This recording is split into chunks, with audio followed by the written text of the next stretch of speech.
live direct from the A&R studios. It's the Empire of Nerd podcast.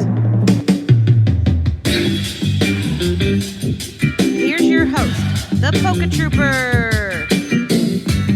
Yes, thank you, lovely assistant, and welcome back to the second episode of Empire of Nerd podcast. Before we start off, I just want to give a very sincere and heartfelt thank you to all the fans that watched the first episode.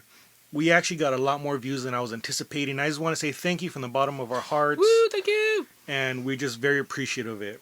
And so let's get into the show. So joining me, as always, my co-host, Dr. Snake. What's up, you guys? So what's up, Snake? Well, how's your week going? It was good. It's good. Just catching up on my My Hero Academia season 3, episode 58, I believe. So I'm getting a little closer. I know that the movie's dropping sometime this month, real soon. So I'm excited for that. And just catching up on my PS4 Death Stranding gaming and some OG Xbox. Nice. Yeah, you're a lot further in My Hero than I am. I've been lagging it. But myself, not too much. This past week, I went and saw my nephew's play in high school. He did the Lion King. Wow. And you know what? Surprisingly, for a high school production, the props and costumes were actually very on point, very similar to what they actually have on the Broadway show. I was surprised when they came out with the cheetah in the beginning and the kids actually moving the arms and the big old giraffes. It was actually really, really good. So, it actually surprised me. Man, do they have somebody play as Scar with a deep voice and a bum looking, No, actually, it was this little kid and he was just he's like, "Run, Simba! Run far away and never come back." Oh, man, that'll be a brutal Scar. It'd be "Fuck you, man," and then "You're not welcome back in this family," and something like that. Yeah, I did miss hearing James Earl Jones' voice as Mufasa, but maybe next year they can get him. Remember who you are. I think he might have been a little busy this year, but hopefully next year. Cool. But anyways, with that out of the way, let's jump right into the news. So, as we know, last week we had the Super Bowl, Chiefs versus the Niners. Yep. Sorry, Niners fans, you didn't make it this year, but hey, you guys got close. So close. But, with the Super Bowl, we always get a bunch of commercials and a bunch of trailers. Yeah, man, that's the best part. Honestly, dude, I just watch it for the trailers nowadays, Yeah. I just... Yeah, but anyways, so the first trailer I want to talk about was actually really good. Actually has me, actually excited. Is the trailer for Mulan. Disney's putting this out. Yeah. And, it's going to star Ye-Fei Liu, who was in Forbidden Kingdom, Lawless Kingdom, and in The Assassins. And it's also going to star Donnie Yen, who played Chirrut Imwe from Rogue One. And as the Emperor is going to be Jet Li. Nice, who, man. Legendary actor. And the movie's actually looking really good. It looks very similar to maybe something in the vein of Crouching Tiger, Hidden Dragon, with all the acrobatics and the choreography looks really amazing. Very serious too, because I didn't see any of the little dragon. What's it like? Mushu. So stuff like that actually seems very more serious than the Aladdin one with Will Smith, or even the Lion King, the CGI one. It's looking to be a little more historical than it looks than really the original good. Animated series. But it's actually got an all-star cast and crew, because the director is going to be Nicky Caro, who I don't know if you remember made The Will Rider, which was a movie that came back, early 2000s maybe. And the writers include Rick Jaffa and Amanda Silver, who actually collaborated to do the Planet of the Apes series, the newer one. Okay. And they actually did the scripts for Jurassic World. Nice. So of course, it's going to be really a bunch of good writers, a bunch of good people on the production staff. And I think you'll be excited for this part. The composer is going to be Harry Gregson Williams. Ooh, baby. So he's actually the guy that did the music for Shrek, The Martian, The Equalizer, and most importantly, the Metal Gear series. Yeah, baby. That music was very high action, very exciting music. Yeah. So I'm expecting a lot to come out of it. Dude, I actually just purchased on vinyl, the MGS actually soundtrack. Nice. And that sounds so amazing. Just by detaching from the gameplay and just listening to actually on record or even on YouTube or anything like that, it sounds so good. Yeah, you get that nice warm tone from vinyl you don't really get from digital or from CD anymore. Yeah. But alongside the Mulan trailer, we also got the trailer for actually it dropped the Friday before Super Bowl, but it was for Fast and the Furious 9. They gave their reveal. Vin Diesel dropped it on his Facebook page, and it's just simply going to be called F9. You know, they're going to release it May 20th. It's going to be, you know, Vin Diesel, Michelle Rodriguez, Ludacris, and surprisingly, John Cena. John Cena. Who's going to play Vin Diesel's brother, which, I mean, up to this point, 9 movies in, and you don't mention anything about having a brother, I'm a little surprised. But yeah. You know, I'm sure they'll find a way to bring it up. So do you think they'll ever find John Cena? What do you mean? Because they can't see him. Oh, But besides that, guess who else is interested in appearing in the Fast and the Furious series? Who? Keanu Reeves. Oh, no way. He's actually very interested in showing into it, and so most likely not for this movie, but possibly the next one, which we know if they're on 9, they're planning on making a 10. Man, so would it be Keanu? Would it be Vin Diesel's stepbrother? Maybe could be a son. I would like to see him come back as a son. So I think F9 has to do with him and Michelle Rodriguez's son. So maybe for the next one they can do a time jump. The baby is Keanu. Can do a time jump to be Keanu Reeves, and to tie it in, he grows up and becomes Baba Yaga from John Wick. Son of a bitch, dude. Can you imagine? or at least maybe like a. As the cameo as the tumbleweed from SpongeBob. But yeah, I mean, hey, it sounds good. And also with the Super Bowl, yeah, we got a teaser for Loki, yes, WandaVision, and Falcon and Winter Soldier. You know, all coming to Disney Plus. Yeah. So you know, very exciting. The one for WandaVision actually looks very comedic in a way because you can see they parody some of the old TV shows. It looks like they have maybe for Roseanne and for I Love Lucy. Yeah. You know, and then Falcon and Winter Soldier just looks like it's going to be action. All action. So for the WandaVision, actually during the Super Bowl, I was watching the game with an old buddy of mine, and he was actually saying, and we are just actually talking about that one.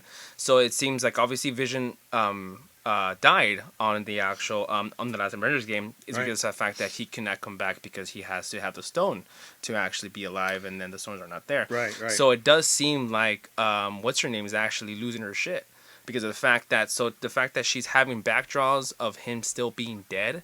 Right. It feels like a time lapse from each episode, like could. I Love Lucy and stuff like that. I believe he was saying that it was from the comics. I don't really read it too much though, so I can't really refer it too much. But that's what he was saying, and that topic seems really, really interesting. Well, what else also seems actually in my head canon as a possibility would be the fact that they introduced time travel in the last one.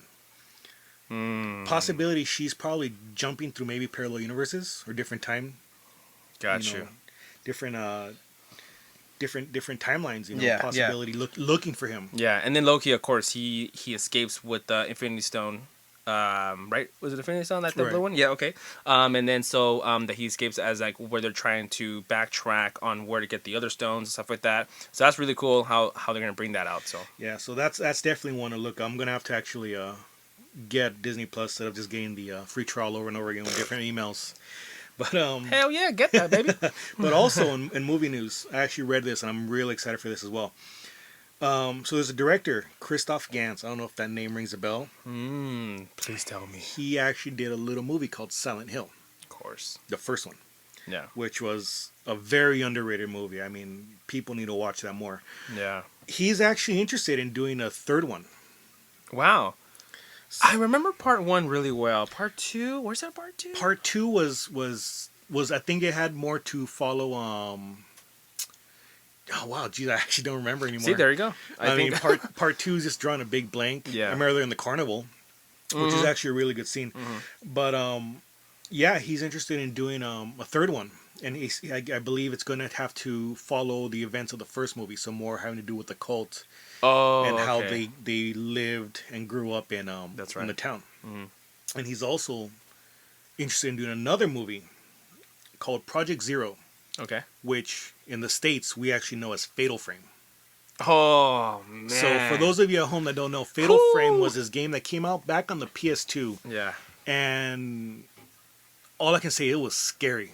Scary game. Yes. The main premise was you played this character that was only armed with the camera and had to explore this haunted house, and the only way to defend yourself was by taking photos of the ghosts while they try to attack you. And each time you took a spirit photo, it would weaken the ghost to the point that they would run away and leave you. Yeah. So it was on the PS2. So even with those graphics, I mean, it actually grabbed you really really well. So I kind of want to say like those came out during the same time as Silent Hill, because I remember Silent Hill 2 and 3, and then Fatal Frame 2 and 3, and like I think they made a fourth one on the PS4, and I think they completely stopped. Yeah, I think the fourth one was called like Butterfly Theory or something like that. Okay. But the cool thing is he wants to continue the main storyline of it, and he wants to keep it very rooted in its Japanese, origin. So he's actually interested in filming in Japan, in a similar styled mansion of where the game was set. Oh, that's awesome.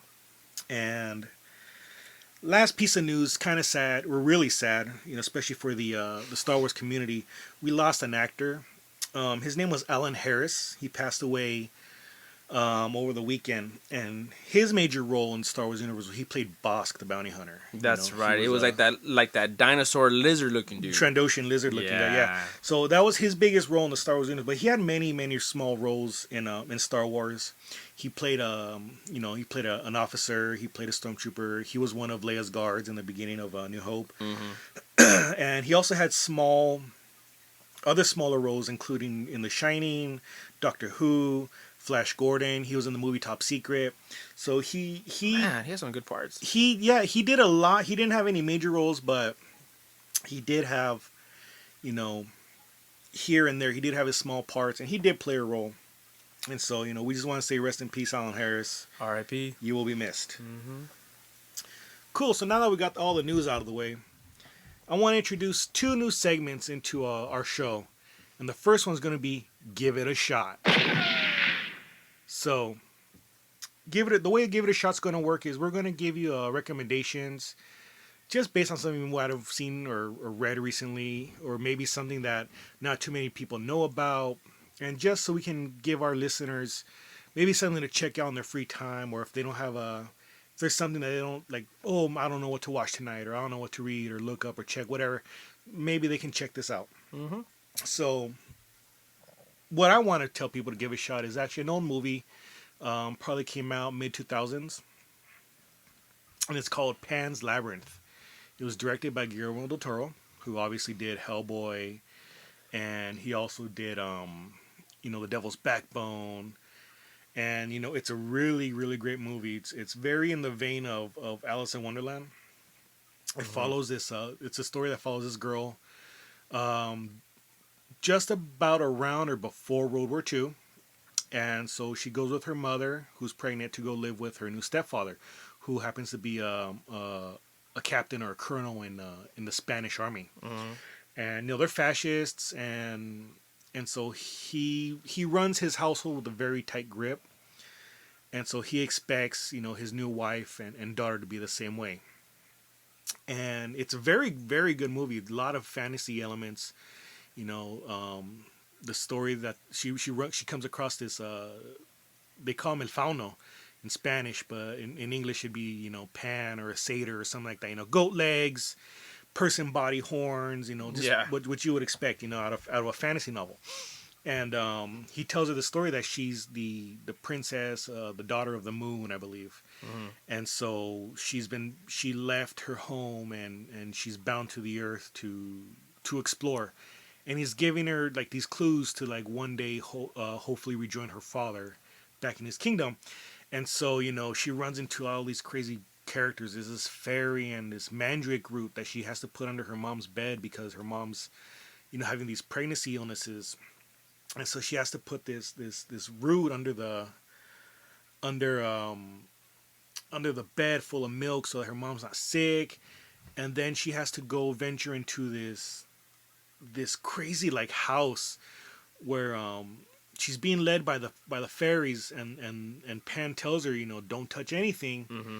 just get what you came for.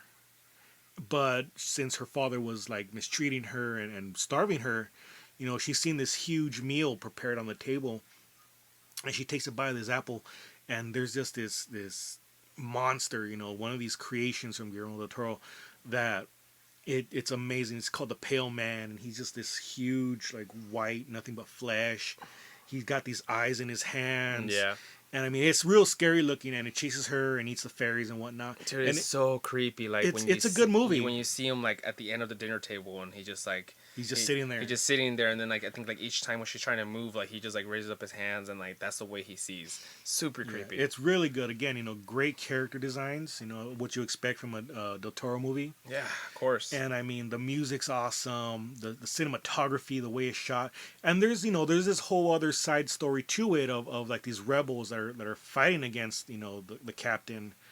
And I just think people should give it another shot because you know what? Like I know a lot of, despite the name behind it, a lot of people didn't pay too much attention to it because it was subtitled. It wasn't Spanish. Yeah, it was. Yeah, the whole thing. And so I think people that were kind of like, well, I don't like subtitles or whatever. I don't think like people should be scared away from that because it is a fantastic story. Yeah. And I think everybody should experience it at least once because I mean it's really good, really great. Yeah. Again, beautiful cinematography, great music.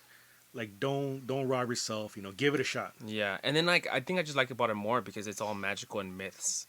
It was just like like it had like different perspectives on like different types of what she was going through, and like I think her fear, and it was based on like I think 1944. Yeah, and it was like it was like during like the Nazi area and stuff like that. So I feel like in that time that was her little side story from where she was at or where she was at in the moment during that time. So that was really cool, like to actually show because it's a little slice of life that happened, but intermixed with this great fantasy storytelling that Guillermo del Toro is known for. And everybody knows him for his other work.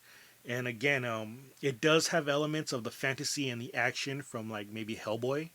Oh yeah. But there are aspects of the horror that he's known for from like The Devil's Backbone and I believe The Orphanage. Yeah, and then he actually did a little bit directing on Scary Stories. Like the little kids. That's right. Scary Stories to Tell in the Dark. Yeah, he did not based on more of it though, but the monsters he actually did make and did produce and stuff like that.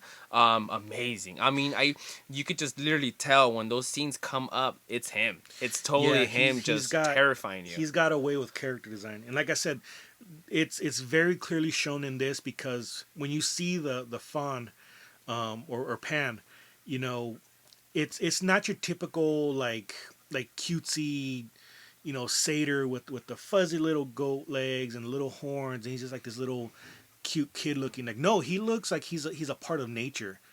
His horns and his legs look like they're made of tree bark, and his hair is mossy, and again it's these designs that he's known for. Yeah. And then you get to the Pale Man, and he's just this fucking horrible looking creature.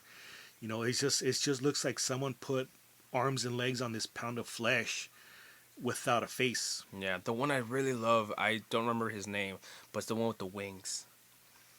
He's in it too. Like he's in the wings with like the one eye, and I think that's the one. I think that was Hellboy too. Was it Hellboy? That was Death. See, like even his monsters creations are so good, and yeah, I mean they're just amazing.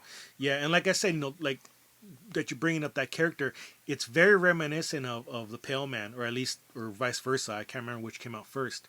Yeah. But again, it's like his character designs have this signature. Yeah. That as soon as you see it, you know exactly what kind of movie you're watching and who made it.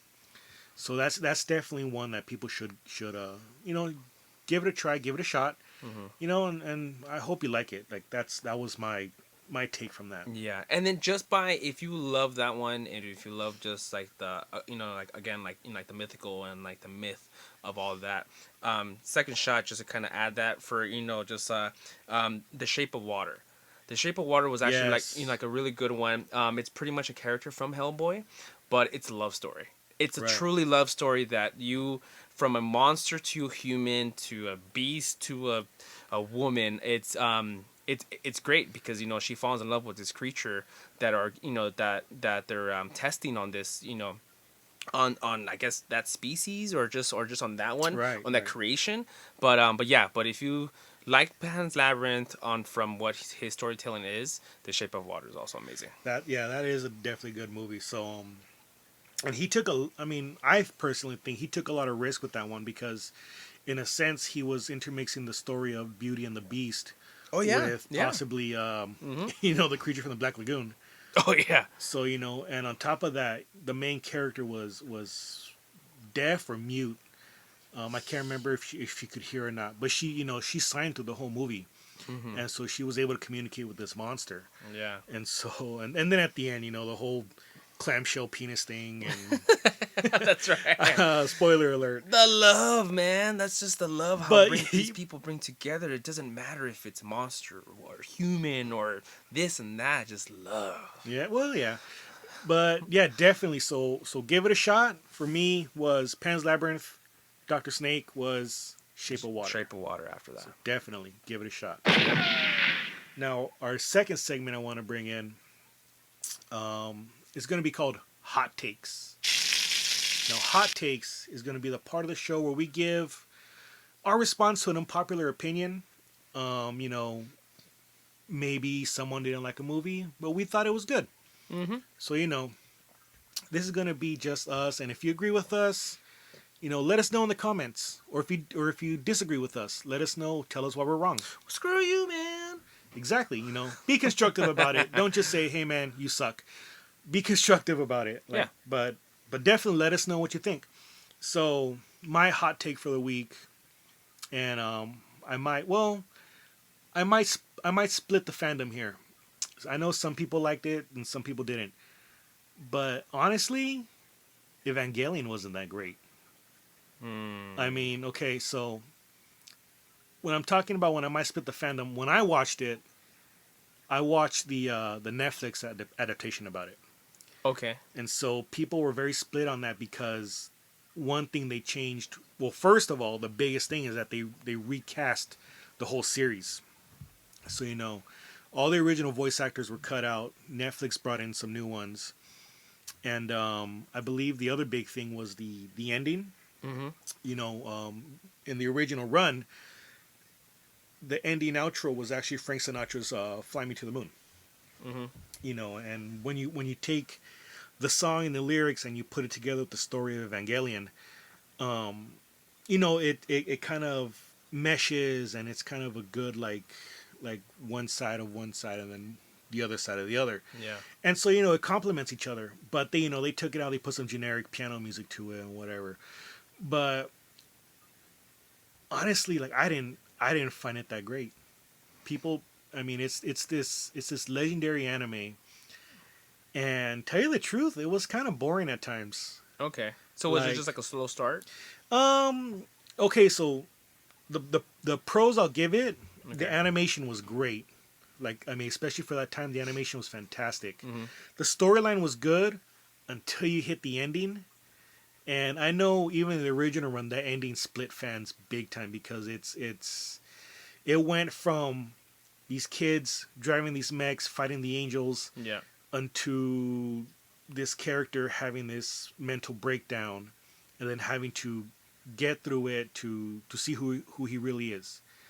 And so it's just a huge jump from action-packed anime to this whole breakdown of this child's mind and him receding into himself. And honestly, it didn't do it for me, man. I couldn't. And the other thing that I felt was a real waste. We know about filler episodes. I mean, trust me. Yeah. Dragon Ball, Pokemon, Yu-Gi-Oh! All animes have filler episodes. I still don't know why. I mean, it's just to pad out the series. Dude, these episodes would have filler sections. And I mean straight out. In one of the first few episodes, the main character, he's leaving town. He doesn't want to drive the EVA units anymore. And so he's jumping on a train. He's about to take off. And at the last second, his handler shows up. And he decides not to jump on the train. And it's a solid 2 minutes. No sound. No movement. No animation. They're just staring at each other. And all you hear is maybe some birds chirping in the background. Was it like one of those scenes that you just kind of enjoy the view? But I guess that might be what was the intent, but it's just dude, a solid 2-3 minutes of nothing. And there's a very similar scene later on in the series when two of the female protagonists are riding this elevator down into the base. And dude, it's like you're literally standing in the elevator with them, going down the 100 feet into the earth, waiting to get, because it's just them standing in an elevator, no talking. The only animation is the lights outside of the elevator rising up to show you that they're going down, and it's just the hum of the elevator. That's it. Like like another solid 2 minutes of that. I'm trying to picture this because it's just like I'm like picturing Blade Runner, because of like the scenery looks and stuff like that, like the buildings kind of going through the elevator, and a mixture of some other shit. It's weird, dude. I mean, like I can see the like comparing it to Blade Runner, because Blade Runner was another slow burn of a movie. Oh man, yeah. You know, but in the end, I feel that the message pays off. Okay. You know, with the whole little unicorn and is he a replicant? Isn't he? Whatever. But Evangelion just has these moments of brilliance, of great animation, great action, great acting. But then it's intermixed with these moments of like this kid. I guess you can say like, well, he's a kid, but like just super ultra whiny. You know, he's got this fucked up relationship with his dad, who has a relationship with this girl, who's a clone of his mother, and it's just weird. And then you just have these moments of nothingness, and then the ending, which the ending I'm not too pissed about, because again, like I said, it had a bunch of fans divided back in the day. But I mean, really, dude, like when I watched it, it didn't live up to the hype. So it reminds me of if you guys want to YouTube this, it just put a YouTube Andy Warhol eating a cheeseburger, and all it is actually is just a camera, and then him just unwrapping a cheeseburger, him trying to get the damn ketchup out of the glass bottle, and him just eating the whole thing, and that's it. So it just I feel like it's one of those ones that there's ice catchers that you just have to appreciate what you're watching. Yeah. Maybe that's why those cutscenes. I mean, it is art, and art is subjective. Yeah. So yeah, if you want to YouTube some guy eating a cheeseburger, Andy Warhol's the one. Again, you know, the animation's fantastic, the sound is fantastic, the music's great, but it didn't do it for me, man. Damn. Okay. It didn't do it for me, you know. So sorry, Evangelion Genesis fans. You can hate me all you want. Again, tell me in the comments how much you hate me. Tell me how much I'm wrong and how I need to watch the original version, not the Netflix version. Yeah. Tell this fucking guy. Okay, so now on to our main topic of the night. So, January was a crazy month. Fuck that month. Man, we started off worrying about World War III, you know, all sorts of stuff. Felt like the whole world was falling apart. You know, we lost Kobe. Yeah, R.I.P. Kobe, man. You know, despite whatever you think of the man, you know, he was a talent on the basketball field. Like the definition of L.A. Lakers, baby. So, another one of the things that happened was this whole coronavirus scare. You know, not to make light of the subject, it was a serious thing, but on the same hand, you know, it wasn't as crazy as what the media made it out to be. You know, I mean, the numbers just tell you there. What, it was like 2,400 cases. Yeah. Confirmed in China, but like 81 deaths. Yeah. I mean, 81 people gone. That's not a small thing, but when you compare it to like 24,000 people in the U.S. with flu, and maybe like 2,000-3,000 people dying just from the regular flu. I mean, you know, it's not as crazy as people think. You know, it's just people going crazy, like always, blowing things out of proportion. But you know, it's nothing to be worried about. So people at home, coronavirus, not that bad, as long as you don't have some kind of immune system disease, HIV, lupus, whatever. You know, as long as you don't have some kind of immunodeficiency disease, you're fine. Yep. Old people and kids, I mean, that's all illness is. Yeah. They're going to hit them hard. It's not as bad as people say. Yeah. Don't even look at me. Don't even touch me. Don't even feel me. Don't touch nothing. I mean, just wash your hands, wipe your ass, clean the place. We're good. Man. Yeah. But, you know, when all that happening and all that going on, it got me thinking, like, dude, I mean, we're scared of, like, in a sense, the flu. Yeah. Can you imagine if one of, like, the viruses from one of our favorite series actually hit the Earth? No. Oh man. Like, could you imagine? Like, we would not be prepared for it, especially some of these other like these certain ones that hit. It'd be insane. So we're gonna talk about that today, and we're gonna start with some of the smaller ones. Those they're still well known, but some of the smaller ones, and then we're gonna hit up to the main big daddy virus, and we all know which one that is. Yep. So starting off, I wanted to talk a little bit about the blue shadow virus. Now that one was actually introduced in Star Wars Clone Wars. It was created by Dr. Vindy, and it was meant to be used as a weapon against the Republic. So it was unleashed on the clone troopers and Ahsoka. Yep. And they all got sick, and the only way that they can be cured was to actually get the root from the Rixa plant. Mm-hmm. But we have very similar things in real life. Not necessarily a virus, but we do have illnesses capable of being weaponized. I mean, you got to think back to the medieval ages. They were launching dead bodies full of the plague over castle walls. Yeah. So it's not unheard of, but in today's world, like, we don't do that too often. Another one that's actually really well known is this grayscale from Game of Thrones. Oh yeah. Now that one, I mean, that's just an ugly disease. Yeah. If I remember correctly, grayscale in children would cause scarring, disfigurement. But typically, if cured or if caught on time, there weren't very many cases of people being cured. I think just Princess Shireen, Yep. Baratheon, Yeah. she was the only one.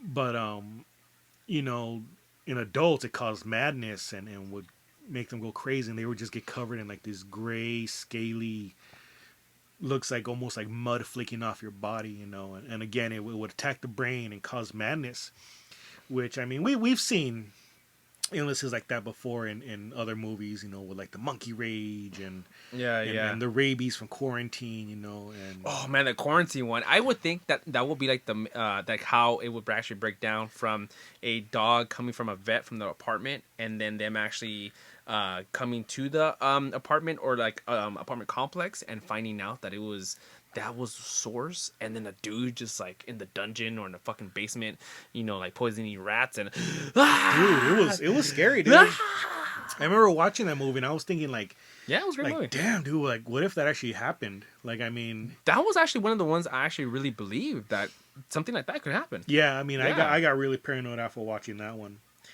And it's crazy, dude, because there is stuff like that. Like, I mean, and like I mean, I can see easily how they got the inspiration from rabies for grayscale. Yeah. I mean, minus the whole thing about the skin turning, into gray and getting all nasty and jacked up, creating the stone man. But I can see like the whole madness taking over someone's mind and just really messing things up. Dude, which I just remembered, I don't know if I vaccinated my pug for rabies. Oh shit, dude. Fuck, dude. See what I mean, man? Don't let that fool bite you. Nah, man, he's fine. Fool likes pizza. He's cool. Yeah, man, he's straight. Another virus, which actually didn't come into the main story. Well, it was always in the main storyline the first 2 games, and then came back in the 4th, was actually the Fox Die virus from MGS. Yep. Now, for those who don't know, in Metal Gear, Solid Snake was injected with what was called the Fox Die. And originally they told him it was to help him with hypothermia and to keep him warm, and he doesn't freeze. But what it was a genetic weapon that was manufactured to attack and kill certain targets with a certain genetic makeup that were within the vicinity of the person that it was administered to. Yeah. So Snake was given this injection, and he was coming into contact with like the DARPA chief and the weapons manufacturer, and he actually ended up killing them through that. And they also killed Decoy Octopus because he took the blood out of the DARPA chief, and eventually killing his brother Liquid Snake.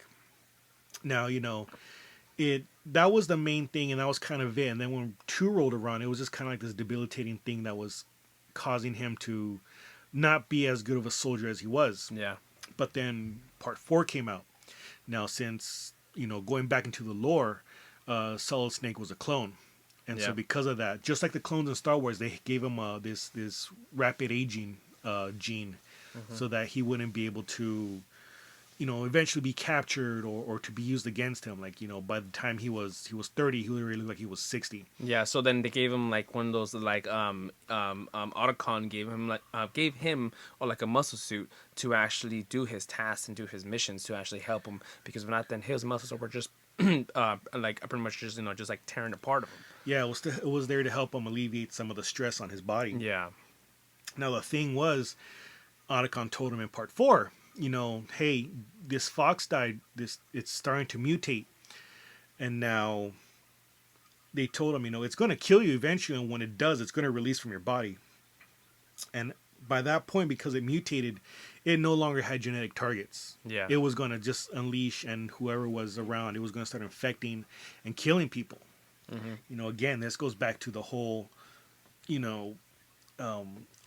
bacterial weapon, this dirty warfare that people are always afraid of. We had back in Desert Storm, they had sarin gas and mustard gas, and people were always afraid of that. And this is, again, art imitating life, where they had this virus that was going to eventually break loose and start killing.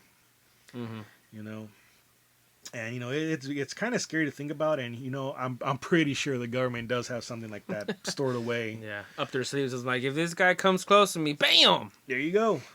They're ready. We're ready. Now, I do want to cover 2 real quick that are actually very possible, very very real world, because they do tend to happen in real life. And the first one, not so much like on a widespread scale, but that would be from Children of Men, the infertility epidemic. Now, for those who don't know, Children of Men was first a book and then created into a movie. And it's a fantastic movie, but the whole premise is that the whole world was just struck by this epidemic of infertility. And the world population was just dropping. So to the point that they were mourning the loss. It was on the news on the movie. They were mourning the loss of I think his name was like Baby Gabriel, but it was like Baby Gabriel was 18 years, 6 months, and 32 days. And when he was killed in an attack, it was like, oh well, now we have the new world baby, who was some girl who was 18, 7 months and 14 days. Yeah. Someone who was just a little bit older than he was, but this is something that is real world. People do have this issue, and it's just a scary thought, that maybe one day we just jack up this planet to the point where like everything is just destroying our bodies. Yeah, I mean, there's that. There's pollution. I mean, like the 5G towers and stuff like that. That like animals can't even go around it, and I would just, and then like the food intake and just what they put in food and this, and I'm going crazy now. The whole GMO, non-GMO food, gluten-free. Watch out, man, 'cause that gluten will get you. Yeah. But no, yeah, dude. I mean, that one scares me a little more because that is a real-world issue that we can eventually run into, and it's scary, dude. Yeah, it is. And and eventually in the movie, the character finds a girl who's pregnant, and she's just saying like, I don't know how it happened. He goes, what do you mean you don't know how it happened? You're an adult. He goes, well, I know how it happened, but I don't know why. And so now it's this race to get this girl to this like research facility, because everybody wants the baby for political reasons. Yeah. It's weird, but it's a really great movie. I highly recommend it. And if you can find the book as well, it's really good. And now the other one I want to talk about. Again, this one is inspired by real world events, like real things. Well, I shouldn't say events because it is very minute. But from The Last of Us, it was called Cordyceps brain infection. Oh yeah. And this one was I believe it was pollen, and it was a fungus that would land on people and bore into their brain, and eventually it would erupt out of their head as like coral or it's like some kind of plant life, and eventually it would overtake their bodies, and it would create like this monster. They would lose their vision because the cordyceps would just erupt out of their head, and so they lose like the whole top half of their head. But the interesting thing was that it was very much like a bat, where they had to work off of echolocation. So in the game they called them clickers, and you'll be walking through an area, and he's just, Yep. and there you go. There's the clickers looking for people to attack and to eat. And I mean, it's scary because, again, like I said, that is inspired by real world things. We have this whole epidemic with the fungus that attacked the ants. Yeah. And it's the same thing. This fungus latches onto this ant, eats the brain. The ant's on autopilot, and it goes back into the hive, or not the hive, but the hill, and then spreads from there and just collapses the whole hill. Eventually man. the whole thing is gone, and then once it's run its course, it makes the ant climb a tree, and then releases spores and off into the next anthill. Yeah. It's a really, really crazy concept that there's something like this in the real world, and to imagine how it would affect people like that. Like, would they get violent? Will they start attacking and eating each other? It's crazy. It's crazy to think about. Mm-hmm. Now, I've got a couple here coming up, and I mean, no way could it ever happen. I mean, well, one of them, but the other two, not so much. Tell me, damn it. So the first one I want to talk about is lycanthropy. Okay. So, in case you don't know, that means werewolves. So we've had werewolf movies going all the way back to the original Wolfman. Yeah. All the way up to Underworld. With the wolves and the vampires. And my favorite one was American Werewolf in London. That was a really good one. That was a great one. I mean, and when you think about it, like this, you say, "Oh, okay, werewolves, whatever, blah." But if you think about it, it really is a form of disease. You have the original patient zero werewolf who goes off and bites someone, and that person is a werewolf, and then that person goes off and bites someone else, and little by little it starts spreading. Yep. And it's a crazy concept, like people just turn into these beasts. Yeah. Wolf pack. Woo woo woo. Yeah. What was it? Was it What We Do in the Shadows? Because what are we? We're werewolves, not swearwolves. So watch your mouth, kids. Yep.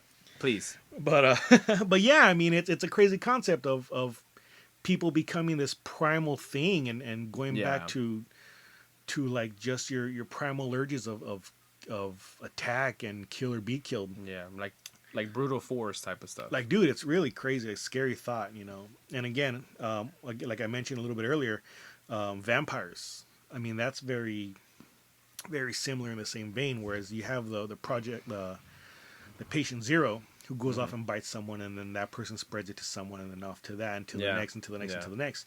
And when we've had stories of vampires going back thousands of years, I mean, real world thousands of years, going all the way back to Vlad Dracula. And was he really a vampire? I don't think so. I think he was just some crazy dude eating people. Yeah. But I mean, again, in a sense, that can be, a form of vampirism, a form of disease. People are bitten, and again, their brain is changing into this thing where it's just spreading and taking over, and eventually takes over the world, which we did see in I Am Legend with Will Smith. Oh yeah. And then going back even further to the Omega Man.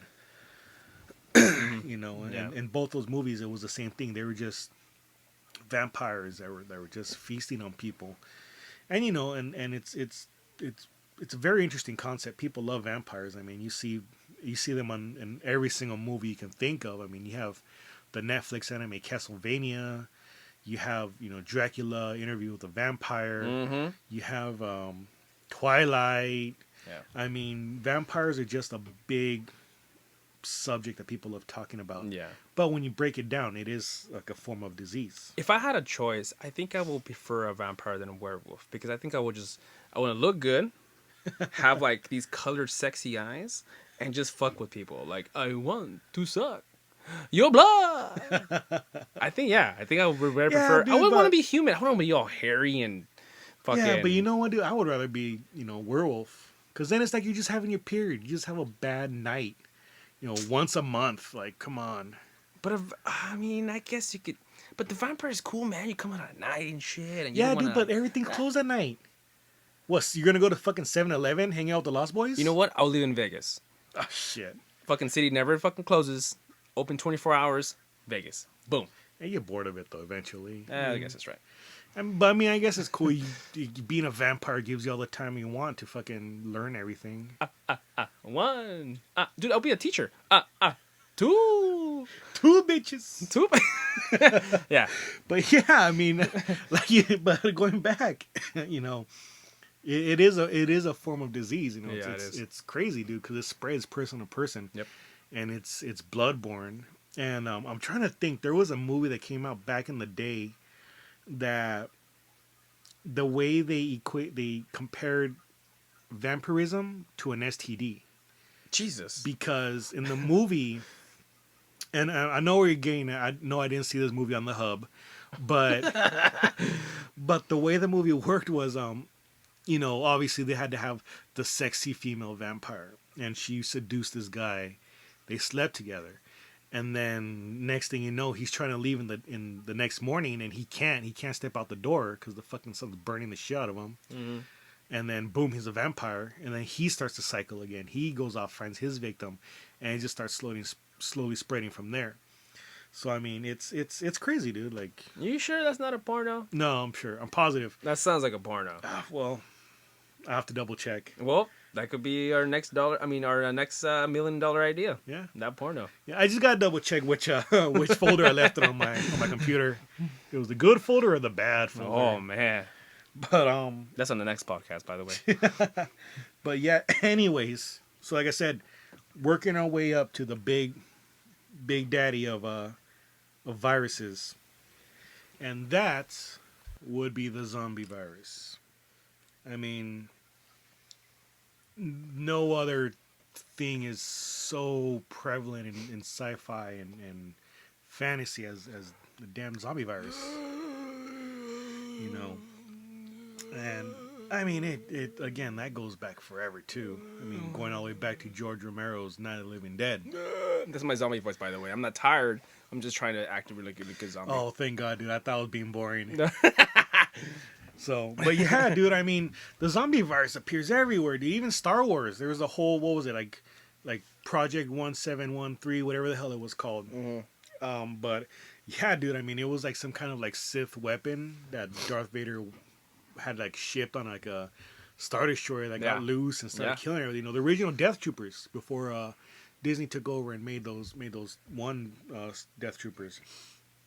But I mean, it's so prevalent in just sci-fi and everything. I mean, one of the biggest shows for the longest time was Walking Dead. Yeah. You know, people love zombie movies, you know.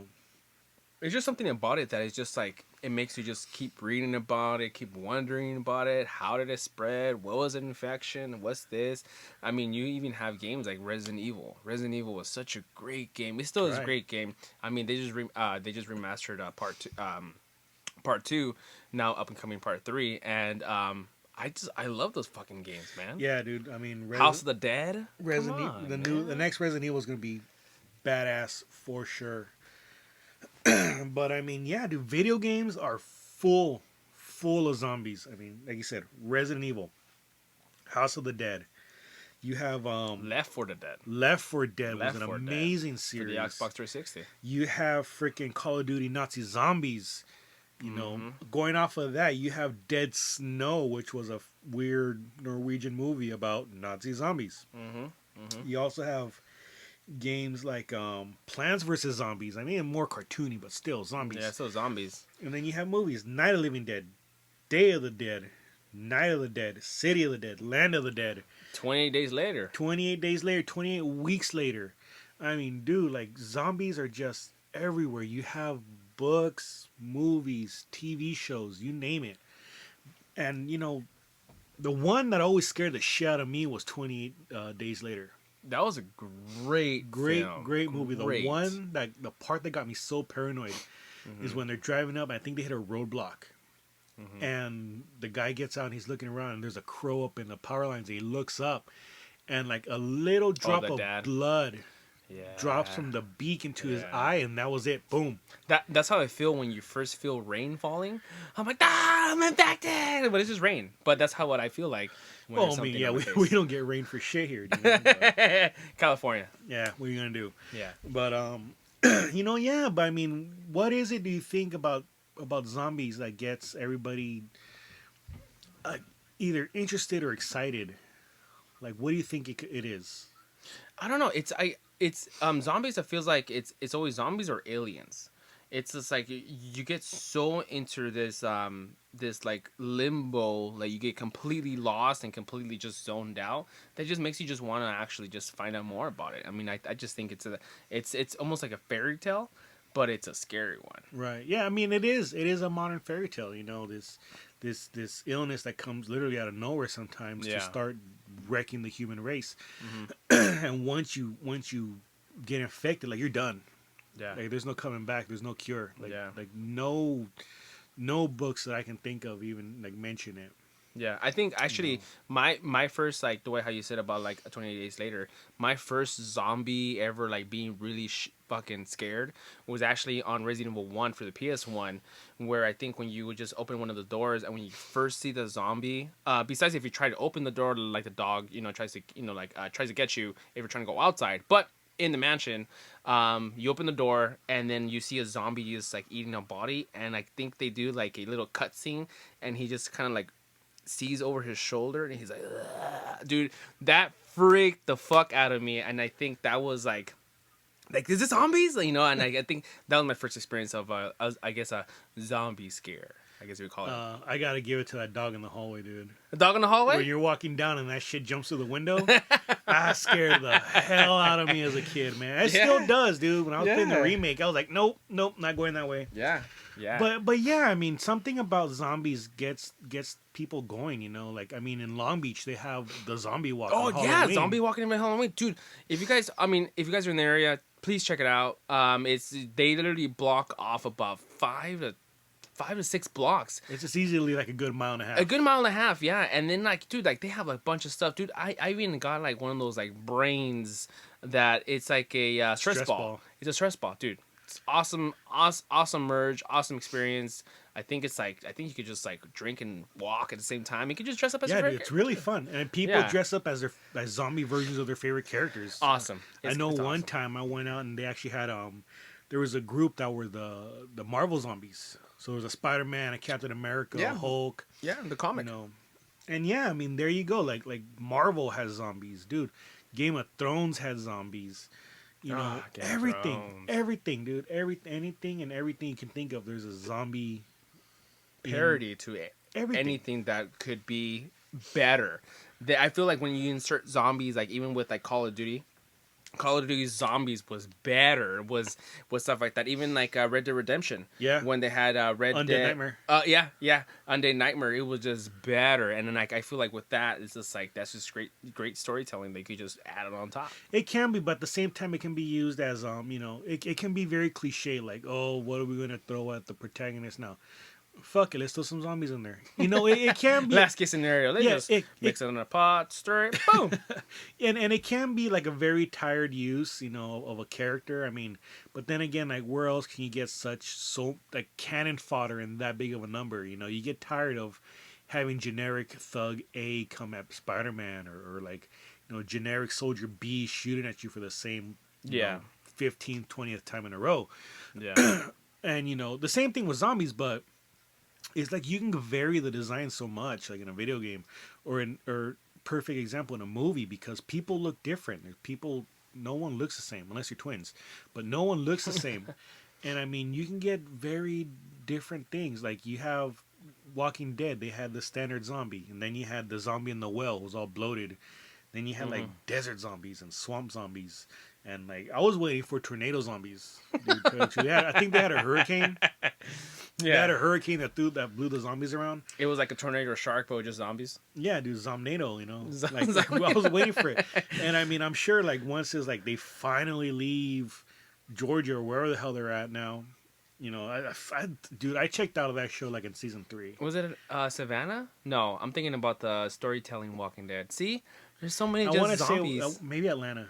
I think Atlanta, Georgia. Right. Okay. But I checked out of that series like season 3. But I mean, even though you have the Telltale games, and then you have the original series, which actually came to an end last year. Did it finally? It finally came to an end out of nowhere. Okay. The author called it quits. He was like, I'm done. I want to move on to other things. And like it was out of nowhere, but the zombie virus, dude, it's very interesting, and people always say, oh, well, if the zombies ever broke, I'm gonna do this, I'm gonna do that, and it's three people, anybody, movies, comics, video games, three people. Who's your zombie team? Who's my zombie team? Yeah. Like as in like they converted into a zombie? No, like who would you have on your zombie squad to survive? Oh, to survive. Oh, okay. Zombie survival squad, three people. Whew. John Wick, Solid Snake, and All Might. Oh, okay. That's my team. That's my Mega 4. So it was that movie, video game, and an anime. Okay, I think I can do this. Anime, One Punch Man. Come on, dude. Oh. That dude's invincible. Okay. Let's see. Movie. Jeez. Han Solo. Come on. Really? Yeah, dude. Did he really shoot first? Oh, dude. We're going to fight. Yes, he did. Everybody knows he shot Greedo in the dick first. And don't get me started on the whole Disney Plus version with the McClunky and like, oh, dude, it's horrible. I believed it.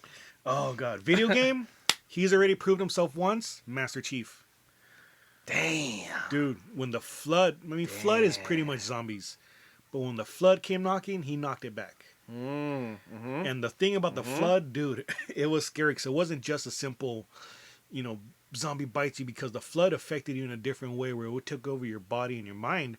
And it would use your body as a parasite and your body as a host and make you do things. But if you were unlucky, you were turned into a carrier. And at that point, it will start swelling up your body to this huge mass of flesh and crap and all this stuff. And inside was just more little parasitic floods, which when shot would erupt and then fucking jump all over the next person, you know? And, dude, yeah. That's what I like about video games, too, because even though zombies are so saturated, the good ones always have a good storytelling, like Halo. Like I remember even playing that for the first time. Man, those chapters with the fucking Flood was so long. Yeah, dude. But it was just like, I think the Flood came up from that part 2 where it was still corrupted. It was this, and that part 3 still had the. So even by Hive mind, yeah. Yeah. So even by the continuation of actually of that simple, not the simple concept, but of the main part of the story, of the Flood, it's just like I believe it. Yeah, dude. I believed it. Let's not play around here. We've all had that instinct of, man, I wish it would happen. Like, I just give me that opportunity. But, dude, in actuality, I would crap myself, dude. Yeah. I am fully like, I feel like I'm competent enough to survive a zombie outbreak. Yeah. But I think I'd be shitting myself the whole time, dude. Like new pairs of pants would have to be in my survival kit, because that's scary, dude. Like when you think about it, think about it. Like when I know the movie sucked. You have to watch. You have to read the book, please, loyal listeners. Read the book. But Max Brooks, oh God, I'm drawing a blank. Zombie Survival Guide. That's not Survival Guide. Yeah, so Survival of Was it Survival? Because there was a Survival Guide. Yeah, and then there was another one. And then there was oh God, what was the movie called? World War Z. Yeah. Dude, I feel so stupid.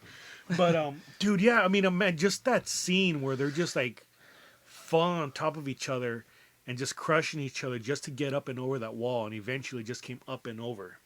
Yeah. And I believe what it was, they weren't paying attention to people that were sick, right? No, yeah. So people who had illnesses, they were avoiding, because the parasite in that zombie flick, they wanted to flourish in a body. But yeah, dude, like just imagine that, like just this huge wave of bodies up and over the highest wall you can think of. That's how I felt about I Am Legend with Will Smith. It's just like there's a dominant male zombie, I guess. That goes back to the whole vampire thing. That's true too. I believe they were vampires. They couldn't go in the sun. Oh, that's. I mean, yeah. Like it will actually burn their skin and stuff like that Yeah. until like the nightfall, until he had actually had time to go back to his apartment or to his place to actually have to safety. But even with the overlapping of like just massive bodies, Yeah, that's what I was like, man, like that's crazy. Like you're just corrupted with this infection that is just your body just is gone. Yeah. Your physically your soul is gone. Yeah, I mean, I think they explored that in what was it, Shaun of the Dead, when he had his buddy hanging out with him at the end. They're playing games, whatever. Yeah. But yeah, I mean, you think about it. This is a virus that takes over your body, and in a sense wrecks your brain. You're no longer yourself. There's no semblance of humanity, and in a sense, your soul's gone. Yeah. You know what makes you is gone, and you just become this eating machine that's just will stop at nothing to get the next meal. You know, and it's a scary thought, dude. Yeah. I mean, hands down, my favorite movies are zombie movies. Zombies are the shit. I wouldn't want to become one, but it's the shit. What would be your favorite zombie movie? Favorite zombie movie? I mean, I would say 28 Days Later was actually one of the top ones too. Wow, there's so many of them that I'm actually even drawing a blank. Yeah. But yeah, I would say 28 Days Later is actually like a really, really good one. And the thing I like about 28 Days Later was it wasn't your typical zombie flick. You know, it was a bit of a slow burn. Yeah. And you know, it was more about the people surviving day to day than it was about the zombies until you get to, what was it, 28 weeks later. Mm-hmm. And then that was just a whole different genre. Yeah. You know, because 28 days, they still had to worry about, you know, those soldiers that caught them and were busting them up and separating them. Me, I would have to say, I believe it was Day of the Living Dead with Ving Rhames. Okay. They're trapped in the mall. Mm-hmm. Dude, I love that movie. Love that movie. And I mean, that's where they got the idea for that zombie movie on Xbox. Dead Rising. Dead Rising. Dude, when you're just trapped in the mall and you just, as far as I can see just zombie after zombie after zombie. That's such an amazing game as well. It went against the usual confines of the zombie genre where it was like, oh, just destroy the brain, like shoot, blam blam, survive. You know, this game gives you so much thing because the whole premise was that he was a photographer for the news who was in that mall trying to get the next scoop like a journalist would. Mm-hmm. And so you have to have these little side missions of taking photos, and you can like jam a faucet into a zombie's head, and as the blood rushing out, you take a photo. You throw a Lego head on them. You put the Blanca head from Street Fighter. You know, it was an amazing game, and you can adapt anything into a weapon. You heat up the pan, you bam, burn them and hit them. I was actually gonna think that you were gonna say Dead Snow. Oh wow, okay. That Nazi, Nazi zombie. I mentioned it earlier, but I mean, it's a strange movie, dude. Like, I mean, they capture the essence of zombies, but at the same time, it's some of the comedies weird. I like the part I thought was funny was when the dude's trying to take a dump, and the girl goes in there and he just finished wiping his ass, and she's like, "Oh, like be sexy," I'm gonna suck his finger. He's like, "No, no, no, no," and poop finger right in the mouth. I mean, yeah. But no, yeah, that was a good movie too, and I think they made sequels to it. Mm-hmm. But that was interesting because of the whole premise of it wasn't necessarily a zombie outbreak. It was like the cursed gold. You know, they found the Nazi gold and they took it back, and that's what woke the zombies up. Which, in the same vein of Nazi zombies, have you watched Overlord? No, I have not actually. Dude, okay, I want to change my give it a shot option to Overlord. Wow. Because surprisingly, it's more World War II movie than zombie movie. I would say maybe like the whole first half has to do with like, you know, World War II, D-Day, paratroopers. Like it's very like, dude, like straight out the first scene is kind of like taken from Band of Brothers, where they're in the C-47 coming in, and next thing you know, bam, you know, you have all this anti-aircraft fire coming in, and then they're all jumping out of the plane, and then he lands into this town. And he finds, like, you know, a couple of his buddies, they link up, and then they get into town, and then overlooking the town is, like, this huge castle where, like, the Nazis are held up. Mm-hmm. And then once they get inside is when they start running into, like, the monsters and the zombies. And it's actually a really, really good movie. Like, you got to check it out. I think it might be on Amazon Prime right now. Okay, you got it. But, yeah, amazing movie. Like I said, more World War II than actual zombies. I'm down with that. But once the actual zombies show up, like it's amazing. It's like heart pounding, exciting. Mm-hmm. But yeah, man. I mean, other than that, I mean, I can't say enough because, like you said, there is a saturation with the zombie genre. Yeah. That you can find in everything from in all forms of fiction, sci-fi, fantasy, thriller, horror, obviously, and you can't spit without hitting something that's zombie related. Yeah, and but I just hope in our lifetime we won't experience an actual legit zombie outbreak. Unless there's like an outbreak of bath salts, then I think we might be screwed. But hopefully that stays in Florida. Everything bad happens in Florida. Yeah. Just let it stay there. But yeah, that's our episode. Woo! Outbreak. What is your favorite example of an outbreak in fiction? Let us know. Leave a comment. What's your favorite zombie movie? What's your favorite vampire movie? Your favorite werewolf movie? Let us know. We love interaction. And we just want to say, again, thank you for joining us again on our second episode. I forgot to mention last time, but, give us a like, hit subscribe, share. We're trying to grow the channel. We want to reach as many people as we can. And again, leave us a comment. Leave us some constructive criticism. Do we need to be shorter? Do we need to be longer? Should we get more topics that are more interesting? Let us know. Let us know what you want to hear. And we'll try to do our best to not ignore it in our inbox. But yeah, again, and then next week is Valentine's Day, all you lovebirds. Mm-hmm. A whole different other kind of viral outbreak. And they call it puppy love. And if you don't wrap it up, that turns into yet another form of viral outbreak. But that's not going to be the subject next time. So yeah, next time, Valentine's Day special, we're going to talk about our favorite superhero couples, our favorite movie couples, And we're also going to talk about our biggest crushes who, if you're our age, I think I know who you're thinking of as your first crush. But anyways, thanks for joining us again. I'm the Pokétrooper. I'm Dr. Snake. Smell you later, nerds.